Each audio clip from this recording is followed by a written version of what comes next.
concentrados sobre todo en el título de este foro, como ustedes lo ven acá, es el poder de los cambios. Es el poder de los cambios. Y para esto traigo un libro que escribimos en la firma Econometría Consultores, que, perdón, me devuelvo un segundo, creo que no devuelve. Sí, ahí está, como su nombre lo indica, es Colombia después de la pandemia, la urgencia de lo estructural. Traigo este libro, obviamente, como dijo esta mañana Ricardo Hausmann, me voy a concentrar en unos temas puntuales del libro. Esto es un grupo de 12 expertos que nos sentamos durante la pandemia y buscamos contribuir a la gran pregunta: ¿cómo salimos de esta crisis? ¿Cómo salimos bien de esta crisis? Ustedes saben que es la crisis más grande que ha tenido la historia moderna colombiana. El año pasado caímos 6,8%, el Producto Interno Bruto cayó 6,8%. La anterior, que fue la del 99, caímos 4,5%. La crisis del año pasado es la más fuerte. La pregunta es, ¿cómo salimos fortalecidos de esta crisis? Y quiero dejar 3 o 4 mensajes muy importantes. Primero, la necesidad de reformas. Ese es el primer punto. Pensar que llegó una crisis tan fuerte como la pandemia, en la cual básicamente los gobiernos tuvieron que frenar súbitamente las economías. Pensar que simplemente volviendo a abrir la economía volvemos a la realidad anterior sería un error. Ese es el primer mensaje, la necesidad de reformas. Segundo punto bien importante es cómo de manera integral podemos ver las reformas entre el aparato productivo, el mercado laboral y el Estado. Son 3 grandes actores: aparato productivo, mercado laboral y el Estado, pero con un enfoque que no es novedoso, pero que sí es diferente, se enfatiza de manera diferente en este libro, y es que el enfoque debe ser casi que completamente regional. El gobierno nacional tiene que juega un papel importante, pero gran parte de estas transformaciones son regionales, son esencialmente locales, porque como muchos lo han dicho, ya otros conferencistas lo han dicho, Colombia es un país de regiones. Nosotros no teníamos la primacía de la capital como existe en la mayoría de países de América Latina, un poco por la misma historia de la colonización, donde llegaba la corona española y extraía, entonces las capitales están en puertos. Y Lima, Perú es casi que Lima. Bueno, Argentina es el Gran Buenos Aires. Chile es casi que Santiago. Colombia, donde la cordillera llega al sur, se abre en 3, es un país de regiones. Y lo que se produce en cada región es completamente diferente. Lo que se produce en Bogotá es diferente a lo que se produce en Neiva, a lo que se produce en Barranquilla o en Sincelejo. El enfoque debe ser regional. Primer punto, reformas. Segundo punto, un enfoque regional. Y voy a entrar en 2 puntos adicionales. El mercado laboral, y ahorita lo voy a desarrollar. Tercer mensaje, mercado laboral. Uno de los golpes más duros que sufrió la economía colombiana fue el desempleo. Y todavía, a pesar de que estamos creciendo, el desempleo está alto. El desempleo está entre 12 y 13%. Con una economía creciendo y recuperándose más rápidamente. Entonces, tenemos que enfocarnos en el mercado laboral por varias razones, pero tenemos que buscar enfocarnos, tal vez no completamente de una manera diferente, no completamente, pero sí de una manera diferente. Y el enfoque que queremos traer acá es la formación para el trabajo. La formación para el trabajo. En general, estas reformas la concentramos los economistas en los costos laborales. Acá quiero concentrarla en la formación para el trabajo y ya daré las razones. Y el cuarto mensaje que quiero dejar para ustedes, y ya lo voy a desarrollar, es la necesidad de una gran reforma del Estado colombiano.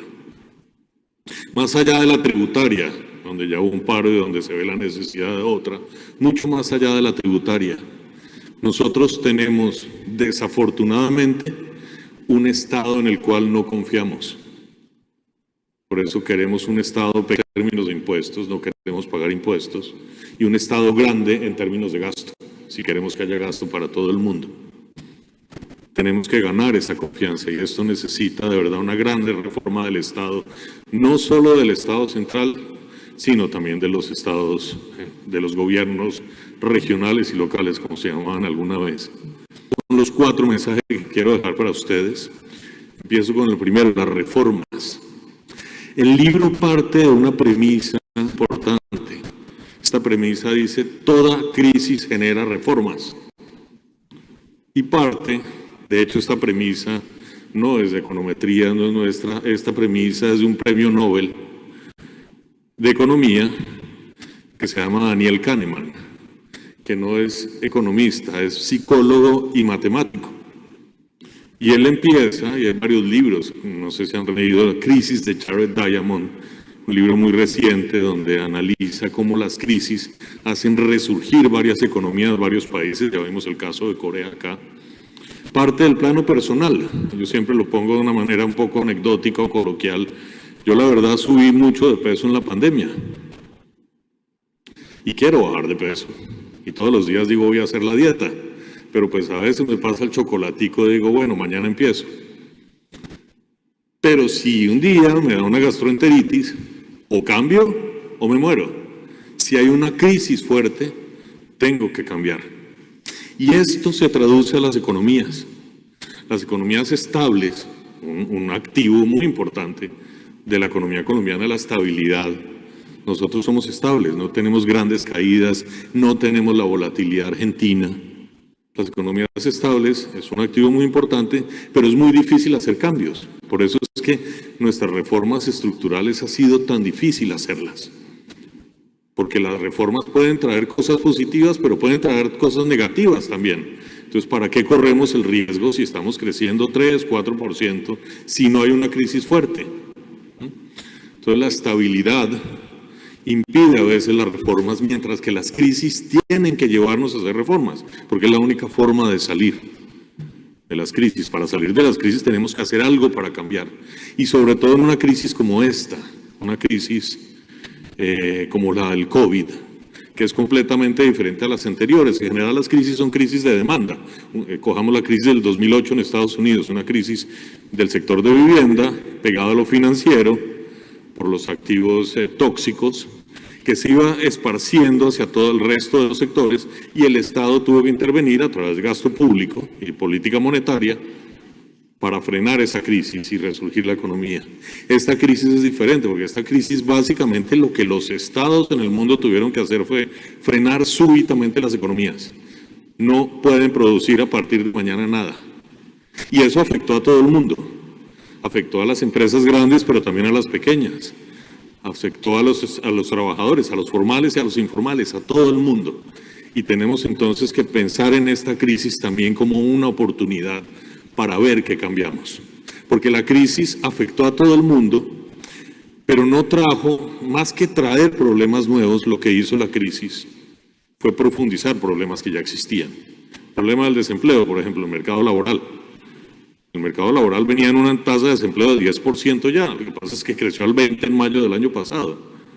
Entonces no es que haya aparecido un problema nuevo en el mercado laboral, sino que se profundizó un problema estructural.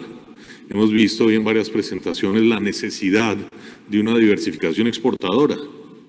No es que venga de la crisis de la pandemia, es un problema estructural que no hemos resuelto, pero que para salir fortalecidos tenemos que pensar cómo resolverlo y tenemos que pensar cómo unirnos como sociedad para resolverlo.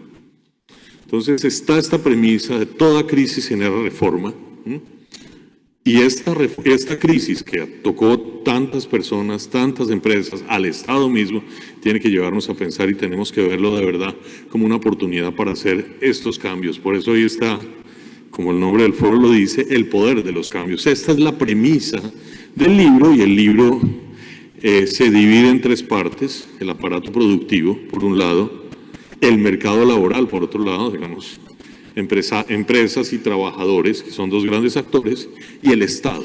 No voy a hacer un recorrido por todos, como les dije, quiero centrarme en algunos puntos que considero importantes, pero el libro pues está a disposición de todos ustedes. Entonces, la primera parte habla del aparato productivo. El enfoque que le damos al aparato productivo desde la política pública es la necesidad de una inclusión productiva. Si ustedes ven la historia de la pobreza en Colombia, desde el 2000, después de las reformas pro mercado de los 90, llega al final crisis del 99, eso no es solo Colombia, es América Latina, Argentina se cae, después de unas reformas muy ortodoxas pro mercado, América Latina se cayó, y ahí la América Latina tuvo que pensar nuevamente cómo el Estado podía intervenir, y el Estado empezó a intervenir con programas sociales.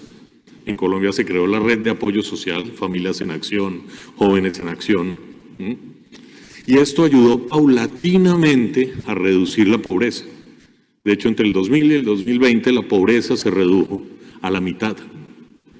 Había ciudades como Bogotá donde la pobreza monetaria estaba en 4%. El país antes de la pandemia estaba en un punto de inflexión en el cual ya era necesario cambiar el enfoque de las políticas, de la inclusión social, de políticas para enfrentar la pobreza o para reducir la pobreza o para eliminar la pobreza, hacia políticas de productividad, hacia políticas de empleo. Y de hecho lo que el país logró fue reducir la pobreza y crear una clase media vulnerable, que gran parte de la clase media vulnerable fue la que cayó en la pobreza nuevamente, y son necesarias en el corto plazo políticas para atacar la pobreza. El Estado mismo, el gobierno mismo creó ingresos solidarios, las transferencias monetarias mucho más profundas y mucho más rápidamente para enfrentar la crisis. Pero el punto de inflexión existe de todas maneras, y la visión en el mediano plazo es la inclusión productiva, políticas de inclusión productiva. Políticas que acompañen la transformación de las empresas y que además conecten la transformación de las empresas con el mercado laboral. De esto, digamos, hay varios puntos importantes, algunos que ya fueron tratados acá.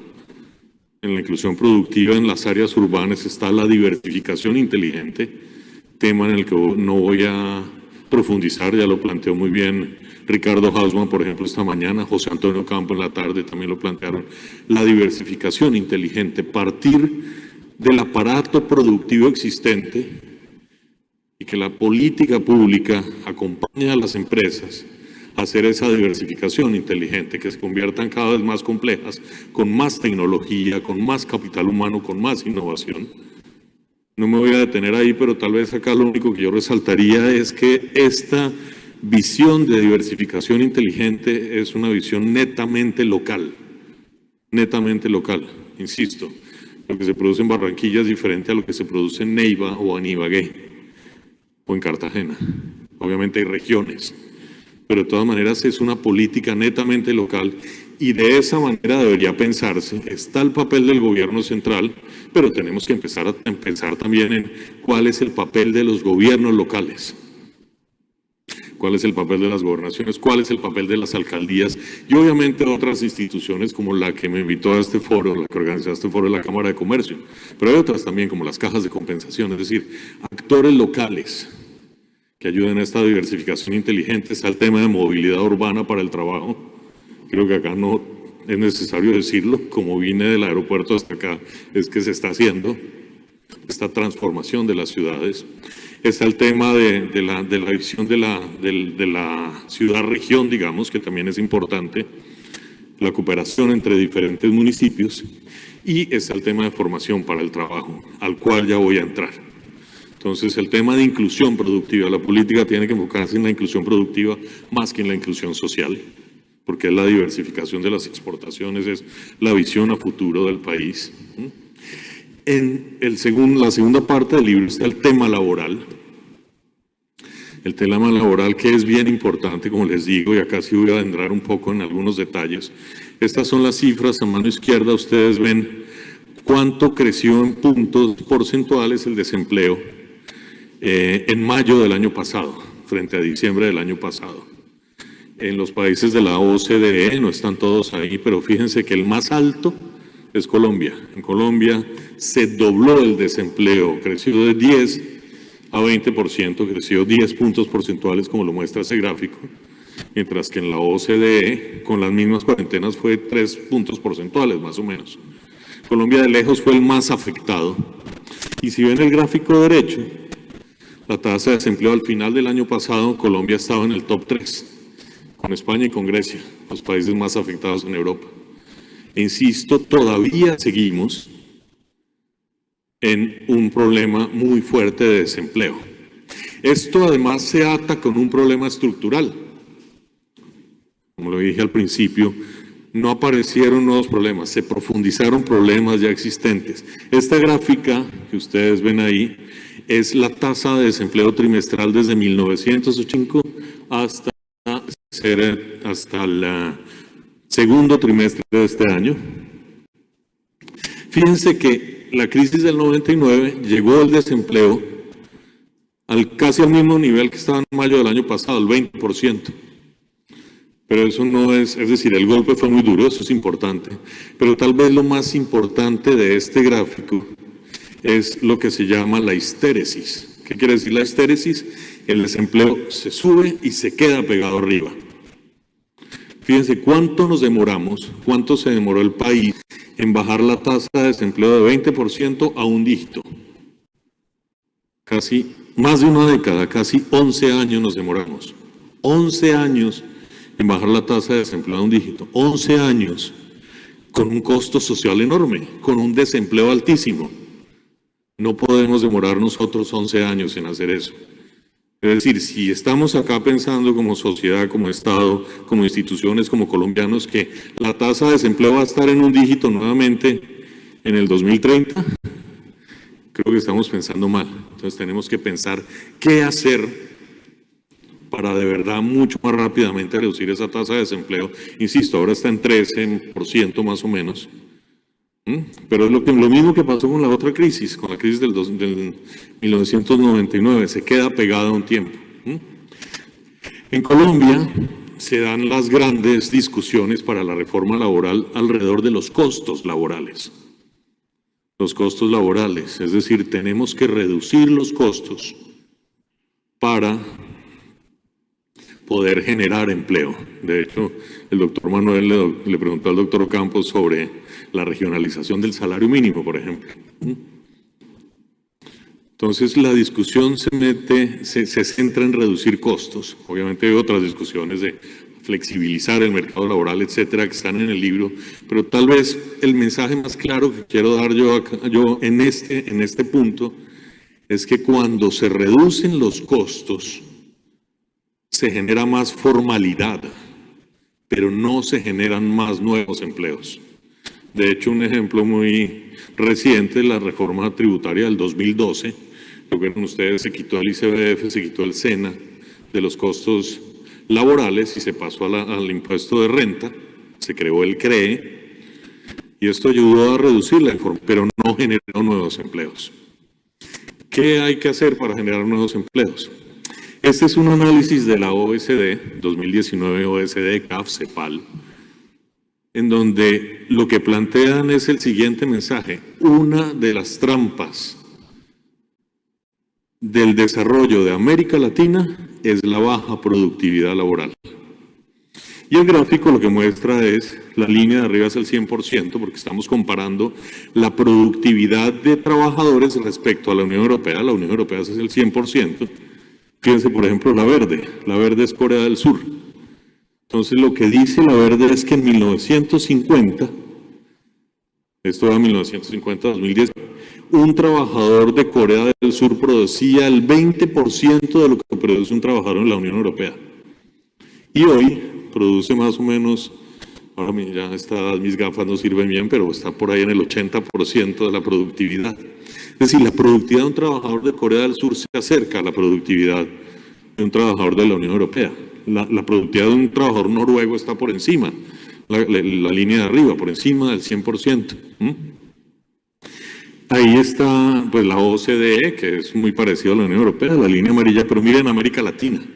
En América Latina la productividad por trabajador es baja y ha venido cayendo.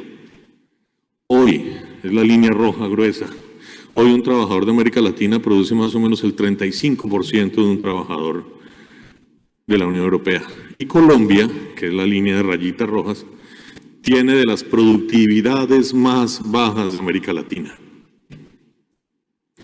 Tal vez el mensaje más importante que yo daría acá después de ver este tema de la trampa del desarrollo es que, desde mi punto de vista, yo también que he estado en empresas, un empresario no contrata a un trabajador porque es barato. Un empresario contrata a un trabajador porque le sirve, porque es productivo, porque tiene las competencias. Y ahí entra el punto importante. No se trata de costos, se trata de formación para el trabajo. Una formación para el trabajo pertinente y con calidad. Una formación para el trabajo que responda a las necesidades del aparato productivo. Y ahí es donde debe estar gran parte del foco de esta reforma laboral.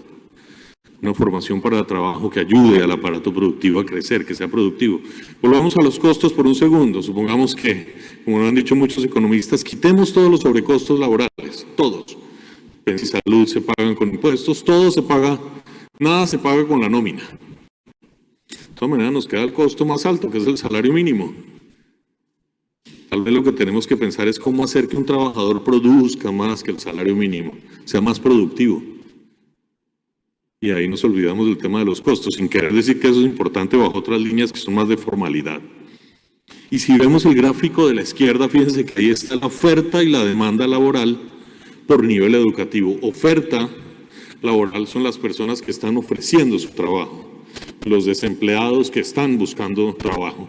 Y la demanda son los empresarios que están buscando las vacantes. Está por secundaria,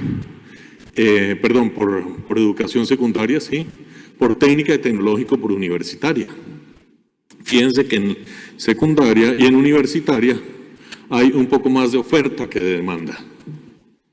Es decir, hay más personas buscando trabajo que empresas necesitando trabajadores con educación secundaria o con educación universitaria. Pero fíjense a nivel de la educación técnica y tecnológica. Hay muchas más necesidades del aparato productivo que personas ofreciendo, buscando trabajo con competencias técnicas o tecnológicas. Es decir, los empresarios no encuentran cómo llenar las vacantes. Y si no encuentran cómo llenar las vacantes, pues las empresas tampoco pueden ser muy productivas. Y si las empresas no son productivas, la economía no crece. Las empresas son el motor del crecimiento. Por eso tenemos que pasar de ese círculo vicioso en donde la educación técnica y tecnológica ni siquiera es atractiva, porque pues no me van a contratar, entonces ¿para qué la estudio? Y entonces los empresarios no consiguen los trabajadores, entonces las empresas no crecen, y entonces la economía no crece. Un círculo vicioso, un círculo virtuoso, en el cual a través de la formación para el trabajo pertinente y con calidad, que forme a los trabajadores. Ojo, acá estamos hablando de jóvenes, pero también estamos hablando del señor o la señora de 40 años que pierde su empleo y es necesario recapacitarla, que vuelva a entrar en la línea de la cuarta revolución tecnológica que estamos teniendo. Es decir, estamos hablando de una política central de formación para el trabajo, general para los colombianos, no solo para los jóvenes. Si entramos en ese círculo virtuoso, tal vez resolvemos de mejor manera el problema, porque vamos a generar empleos. Entramos en un círculo virtuoso en donde los empresarios van a encontrar a los trabajadores que necesitan, esos trabajadores van a estar preparados, van a ser productivos y los van a necesitar más. Puede que sus salarios crezcan inclusive, sus salarios crezcan. Además, las empresas van a crecer y la economía va a crecer. Anecdóticamente, cuando yo fui viceministro de Empleo y Pensiones, había muchos gremios que se me acercaban a mí a decirme: yo prefiero monetizar el contrato de aprendizaje que tener aprendices que no tienen las competencias necesarias. Y ahí entra el tema de pertinencia. Porque ahí está el gráfico a la derecha. El gráfico a la derecha lo que muestra es para algunos países, Ecuador, Uruguay, México y Colombia, cuánta plata hay para formación para el trabajo y cuánto es la productividad de los trabajadores. Y fíjense que de lejos en Colombia es donde más plata hay. Es que la nómina antes del CRE le pagaba el 2% de la nómina del país al SENA. Es decir, no es una cuestión de falta de recursos, es una cuestión de institucionalidad, de enfocar la política donde debe estar. Y ahí nuevamente vienen los dos puntos centrales que yo planteaba. Por un lado, esto también es una política netamente local. porque es que el aparato productivo de cada región de Colombia es diferente. Dejar esto en manos solo del gobierno nacional es un error, que no está la capacidad. El gobierno nacional se puede meter en otras cosas.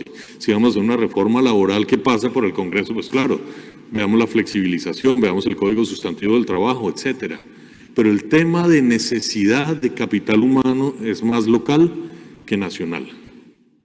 Y eso implicaría, por ejemplo, y acá lo planteo en términos de reformas, por ejemplo, una reforma al SENA, que es la joya de la corona, pero que le responda a los gobiernos locales, no un consejo directivo donde están 3 ministros y los trabajadores en Bogotá, para poner un ejemplo.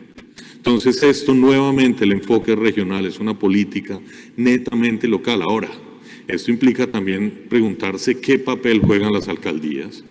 Un alcalde podría decir, pero es que además de todos los problemas que tengo, me va a poner encima el tema del empleo. Claro, hay que pensar cómo hacerlo, tal vez a través de coordinación de las secretarías de desarrollo. No se trata de crear más burocracia, no se trata de crear secretarías de empleo, digamos, o laborales.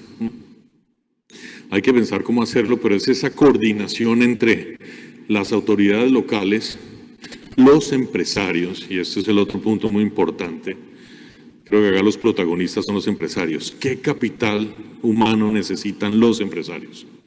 Y son los centros de formación los que tienen que adaptar sus programas a la necesidad del aparato productivo. Y la alcaldía puede ahí jugar un papel coordinador, pero también hay otras entidades, insisto, que pueden hacerlo, como las cajas de compensación. Las cajas de compensación tienen agencias de empleo ahora, están conectados con el aparato productivo, pueden identificar las vacantes, pueden ver qué necesidad de capital humano tienen esas vacantes y dar guías para la formación para el trabajo. Y las cámaras de comercio, obviamente, también un papel diferente, un papel complementario, un papel importante, sin la necesidad de crear burocracia ni de necesitar muchos más recursos.